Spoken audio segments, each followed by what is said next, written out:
All right. Hey guys, happy Tuesday. Denny and Brian here from Spark Rental. We're super excited to be with us. And we have today with us a special guest, Janet Fields, who is the founder and CEO of Oak Trust Properties. Janet, great to have you here. Thanks for having me. I Absolutely. appreciate it. What a great opportunity to speak to your fans. Yeah, so for those of you who don't know Janet, not only does she manage a real or a property management company in Charleston, South Carolina, but she actually grew up in a family of real estate investors, property managers. Her parents flipped houses and owned rentals. So, she is a second generation real estate investor. And as you guys join us, let us know where you're tuning in from and what your questions are for Janet. And Janet, let's jump in and just talk about what it was like growing up in a family of real estate investors, and what you learned that other kids don't learn, about money and real estate and investing. So, yeah, what was that like?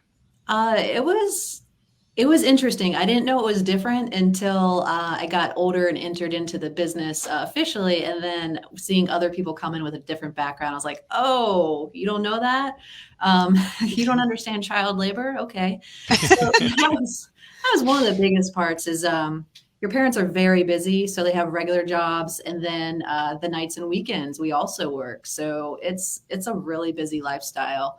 My dad did real estate. He eventually started buying his own properties and we'd manage them and then we'd turn them and flip them as well.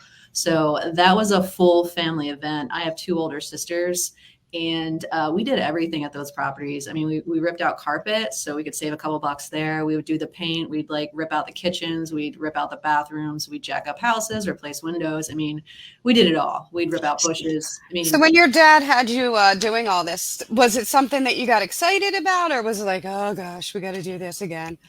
I was actually excited about it. I love to get into stuff and tear it up and see what's happening. And I loved finding out how things work. My mom actually bought me like a big book in the 80s. It was like how things work and instead of clocks. And that was my jam. I was always taking apart toys. So I loved it. I wanted to see what was inside the walls. I wanted to find out what was under the houses. Usually it was snakes and deceased cats. I wanted to know all the things. So it was a lot of fun to find out how the house was put together, how you took it apart, and when there was something that wasn't quite right, how you identified that and how you moved forward with it. That was pretty interesting. Um, so my dad did that and eventually started managing his own properties. And then other real estate agents came to him and said, "Hey, do you mind?" And he did. And then he decided that was a pretty good way to go, is to have that constant flow of income. You're not having to chase those sales. It was a better lifestyle for what he wanted for his family. So it grew into a company, and then he did an acquisition. We had about 250 properties. We did another acquisition, about 400 properties, another acquisition. We're about 600 properties now. So through the years, every acquisition shows your weak spots. So you learn to hone in on those and really just iron them out and smooth them to reduce everybody's cost and time loss. And it's a fun mess. I've learned a lot of tricks along the way. I went to school and had a really big interest in art and graphic design and marketing. And one of my jobs I had for about 5 years or so, I worked as a government contractor and worked with design and I built communications for tanks and stuff. So it was a very technical job. So I learned about systems and decision matrix and stuff like that, which has been extremely useful with automations. So Very cool. it's Now, do you have your kids involved too? not yet. I am trying to just keep an open mind. I'm pushing them towards entrepreneur and business owner, not so much real estate. I would love for them to have investments, but it doesn't have to be like a career. It can just be, the passive income. Right. But real estate investing is inherently entrepreneurial, right? Yes. I mean, Yes. so, there's a lot of crossover there, and you can teach a lot of the same lessons through real estate. So Definitely. did you grew up learning how to renovate properties as well, and how to do some of the repairs and physical maintenance on these properties? Absolutely. That was one of my first couple of jobs was once I got a car, I was changing locks, I was cutting grass, I was painting those houses, anything to make like some good cash. At one point, my mom was like, okay, you need to know what it's like to have like a cashier job where you got paid from somebody, the taxes came out and you got like, $8 an hour. Like, you need to know that pain. So it was a motivation to be like, that job's not for you. Like these other jobs, like you're in control of your income and you have flexibility. So that was a hard That's lesson. a smart lesson. It was. I hated it. Well, which is the idea, right? I mean, Yeah. like that is the lesson. Yeah. But I think that there's something to be said for kids who grew up in entrepreneurial families and who work for their parents a lot growing up. There's something to be said for them going off out into the real world, as it were, and working for someone else. Developing some of their own skill sets, like you did, both in college and working for the government, and then coming back to the roosts and working with the family business again, with that benefit of having worked elsewhere, Yes. having worked for other bosses, and developing some of those skills on their own, rather than just people working for their entire lives for their families. They don't really get a sense for what else is out there, and what the real world is like. That's a big one you don't learn from your family. You need to get outside resources teaching you that and how to deal with stuff. It's funny that you say business etiquette, because I grew up in a family business as well, and I like started working at 13, in the office and whatnot, and it was not uncommon to see my father and my uncle like argue in the, so when I took a job outside of there, and I was like, people don't argue here. It was very interesting. People are professional and polite. This is so weird. Going into like a business hierarchy as well in the government contracting, that was new to me. I was like, what? I can't just like fix stuff and come up with my own. Just mouth off to your boss. Yeah, I was like, I can fix anything. You don't know what I can do. So now you are a landlord yourself, right? You own your own property. So tell us a little bit about going out and buying your own first investment property. So I was what you call an accidental landlord. So it was actually my first property I bought when I was 22, like right before I got married. I bought the property. It was a brand new property. So we had the HOA, like all the warranties, all that jazz. And then we wanted to move. We found a great home that was a HUD home, great opportunity, closer to everything we wanted. So we jumped on that. And then we put our other one up for rent. And I don't know if you guys are familiar what happened in 2008. That's when we bought our property in March 2008, and April was when everything changed. So we entered into a really interesting place where we weren't making money on our property because it was accidental, and we did not buy it intentionally and run our numbers. So I didn't have a great first experience financially, but it was a great learning experience of what not to do. So I just kind of banked that away and learned my lessons. And I know now that you have to be extremely intentional about what you do, where you put your money, and make sure it cash flows before you sign that dotted line. That's something that I'm really big on, because I too lost a bunch of money in the 2008 housing crash, largely because I didn't know how to accurately forecast cash flow for rental properties. And then I lost the ability to sell the ones that have negative cash flow because no one was buying them anymore. That's an issue that's near and dear to my heart as a real estate investing educator. Yeah, it definitely hurts. So do you still own that property to this day, or did you sell it? No, we sold that property. We let it go. At that time, we were expanding our family. And that was very expensive to expand the family because at that time, pregnancy was not covered on health insurance. So we had to just get lots of cash to cover it. Wow. Mm-hmm. Yeah, that is very expensive without health insurance. So tell me about what Oak Trust Properties is doing today. You said that you did a couple acquisitions and you got it up over 600 properties. So how many properties are you guys managing today? And what are you guys up to these days? Yes. So we manage about 580 properties right now. We have a team of about 10 people we are very departmentalized between our leasing team and our property managers. And then I have my broker is also our COO. So she manages our operations. We're working to expand. We have a lot of culture. We try to really be warm and welcoming the customer service. It's, newer to property management, but now a lot of people are waking up to that. So we've intentionally built a culture. We've intentionally built like a voice to the company and how we treat our residents and our clients together. So that's one of the things that we bring to the table is we keep open lines of communication with our residents. So they will talk to us when there's anything wrong instead of putting a bucket under the sink because they're afraid to reach out to you. Right. So culture is really big, and being proactive and just reducing as much liability by limiting the decision matrix. We, close the time gap between initiating something and accomplishing something. So that's a lot of what we love to work on. I love my systems and processes.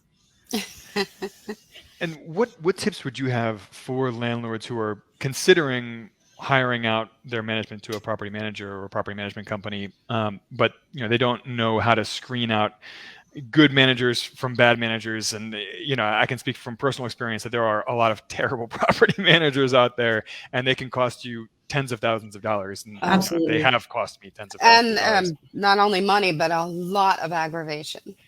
Yes. Yeah. Yes. I would say the first things you want to do is go to Google and do a search, pick 3 to 5. I always like 3 to 5. That's a good manageable number, and start making phone calls. If they don't answer the phone or call you back, you probably just need to knock them out.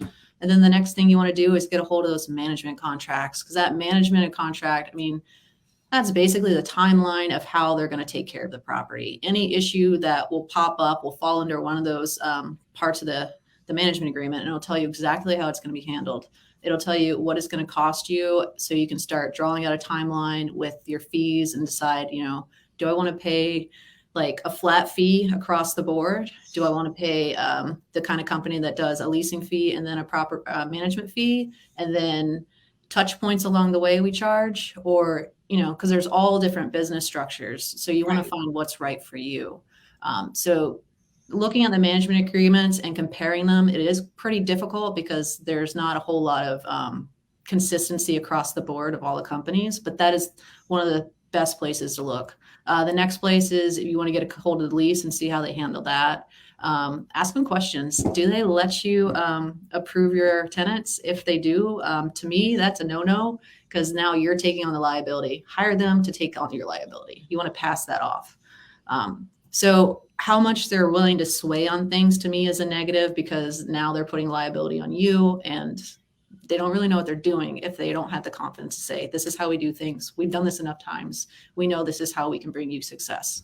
It's a great tip. And, I personally have a philosophy that property managers who nickel and dime you for every single thing are bad news, and that you really want that there should be no more than 2 fees involved in property management, a percentage of rent collected and the new tenant placement fee.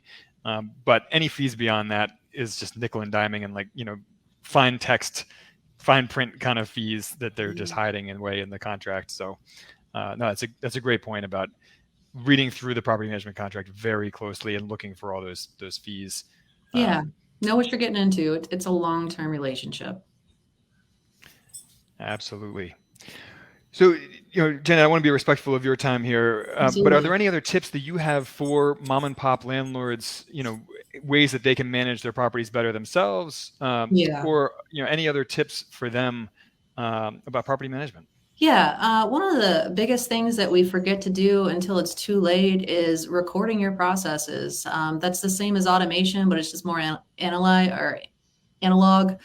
Just record those processes. So if you ever need to pass it off, you can just hand somebody a notebook and say, this is how we do rent collection. This is how we do evictions. It's not a question. So if this, then that, if this, then that. So you don't want to have to answer those questions over and over and over again, because as more people get involved, processes evolve and devolve. And you don't want that, because that brings you liability. It slows down your system, your machine.